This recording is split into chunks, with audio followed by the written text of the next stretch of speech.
We're trying to get to a balanced budget, and we're trying to keep open the government. If the president will sign the bills, the government can stay open. That was House Speaker Newt Gingrich 3 days before the last government shutdown in 1995. We're back with the Roundtabl, including Speaker Gingrich, co-host of CNN's Crossfire, Robert Reich, former Labor Secretary and star of the new movie Inequality for All, ABC's senior Washington correspondent Jeff Zeleny, and Gwen Ifill of the PBS NewsHour. Welcome to all of you. So, Speaker Gingrich, the Republicans, what are they going to do with this, and what should they do? I think they should get plenty of sleep. The next 3 or 4 or 5 weeks are going to be very tense. They're going to be very challenging. I mean, all these people who want the House Republicans to surrender, and that under the constitutional system, if the House gives up the power of the purse, it surrenders. So Obama goes 3 times this week for partisan attack speeches and basically says, I'm not going to negotiate. I don't care what you guys do. This is not a dictatorship. Under our Constitution, there should be a period of tension, and there should be a compromise on both sides. Ironically, Obama said on Friday, nobody gets 100%. Well, what's he willing to give up? Look, I don't think, with due respect to the Speaker, that the issue here is anything about is the Affordable Care Act, Obamacare, good or bad? Do you like it or do you not like it? I think the issue is whether one party in Congress is going to be allowed to use the entire system of government as basically blackmail to get its way. After a law has already passed both houses of Congress, been put into law by the president, signed into law, the constitutionality of that particular law has been undeniably affirmed by the Supreme Court. Once you go down the road, Newt, where you can simply, if you don't like a particular law, you can threaten to shut down the government. What's next? Social Security, Medicare, the Fair Labor Standards Act? So you would repudiate basically the American system. Remember, the Democrats lost. You are repudiating the American system. The Democrats lost 63 seats in the House immediately after passing Obamacare. So both sides have talking rights. The president can say, I won the election. Boehner can say, and we won the election.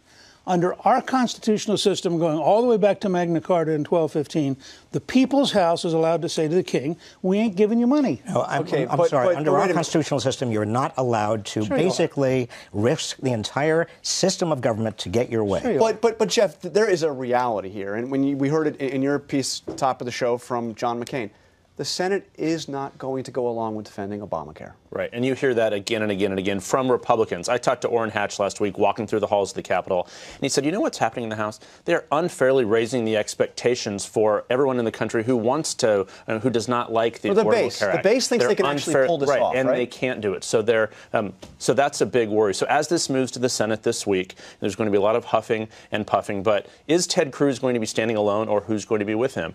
Senator Rand Paul was in Michigan over the weekend. He bluntly said what seems to be the obvious. We can't get rid of Obamacare. And even if the government would shut down, the Affordable Care Act continues. Those exchanges still open on October 1st. So that's the underlying point here.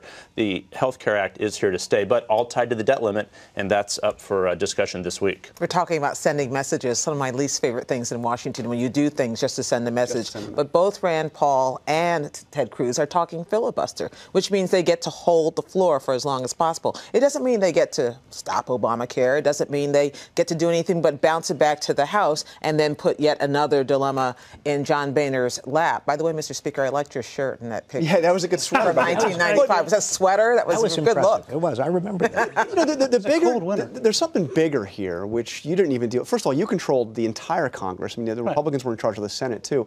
But this time around, this is really just the warm-up. I mean, Secretary Reich, the debt ceiling, we're talking, there haven't been any negotiations whatsoever. The White House says they won't negotiate on the issue. And we hit the debt ceiling in the middle of October. And the last time there was a threat, you recall, to actually not pay our debts, not pay the interest on the debts, not repay our creditors, our entire bond system, the United States government, was downgraded. That cost American taxpayers a huge amount of money. We could have another downgrade. Why is the White House not negotiating on this, though? Because it should not be negotiable. I mean, the principle that you can, there's a kind of scorched earth, anything goes set of tactics that can be used by one side in a political game in which the entire government of the United States, including the faith and credit of the government of the United States, can be thrown into that same game. It's absurd. Well, this is historical baloney.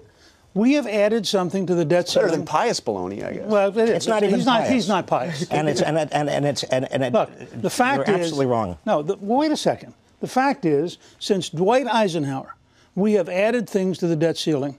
Graham Rudman, which was a big change in spending, was on the debt ceiling. Obama has added things to the debt ceiling. So when the president goes, as he did to the Business Roundtable, and says, this is unprecedented and I won't negotiate, this is not a dictatorship.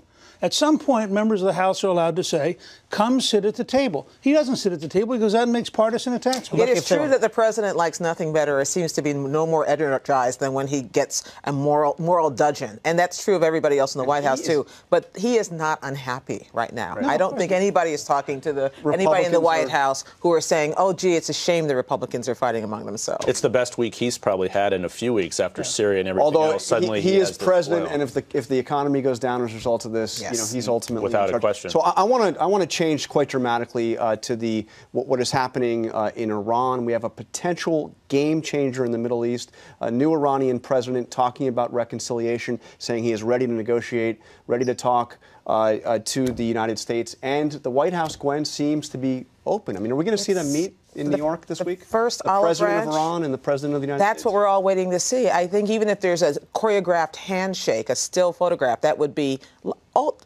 course changing. It's been 35 years since we've had any kind of conversation with Iran. Hassan Rouhani, the new president, who they say is a moderate by definition, Iranian definitions, that might be not what we call a moderate, but he has undertaken a full, flat charm offensive. With Twitter. I mean, with Twitter, with American press, with interviews. He's going to be, styling around New York at the General Assembly this week. Rosh Hashanah, congratulations. Rosh Hashanah, congratulations. Except when Ann Curry asked him whether he also agreed with Ahmadinejad, whether the Holocaust was he said, I'm made not up. a historian. He said, I'm not a historian, I'm a politician. Okay, so you are... Which is one sign that the White House is sort of worried about this. They're a little nervous. Okay, I don't get the sense you're buying. Well, first of all, a moderate Iranian revolutionary, acceptable to the Ayatollah. Right, the Ayatollah approved all the candidates in the last election. That's right. That's true. I mean, this is a guy who's going to charm us. He's going to talk with us. He's going to have tea with us. He's going to do photo ops with us, and he's going to build a nuclear weapon. So, well, let me agree with Newt partly. I think that the issue here, I mean, we can't get expectations too high. We've got to be very cautious. But one of the big lessons here is that economic sanctions do seem to work. Right now, Iran is suffering 30% inflation, 20% unemployment. I mean, this nation is hurting, and our economic sanctions, because we've been patient with them, because we have actually rounded up almost every other nation to support us, have had a huge impact. That's how he got elected in the first place. And Iran wants those sanctions lifted, which is why he's been given a green light by the Ayatollah to at least begin this process. You're not suggesting that President Obama shouldn't meet with him, are you? Because that would be historic in and of itself. We haven't seen this since Jimmy Carter met with the Shah in 77. I mean, the question is, what do you get for the meeting? A meeting with the President of the United States is an enormous advantage to anybody who's been isolated. So what do we get for the meeting? A photo op? What are they going to give us? Shouldn't we test it? That's what the you president tested says. Before the meeting. And I think, from Eisenhower through Reagan, there was a pretty clear sense. To get to meet with the President of the United States, you had to have worked something out. So even a photo op is a bad idea? Do you think that shows I think it sends a message. I don't think it's a crisis or a disaster. I'm just telling you, this guy is part of the dictatorship. He has zero interest in giving up a nuclear weapon. This is a game to buy time.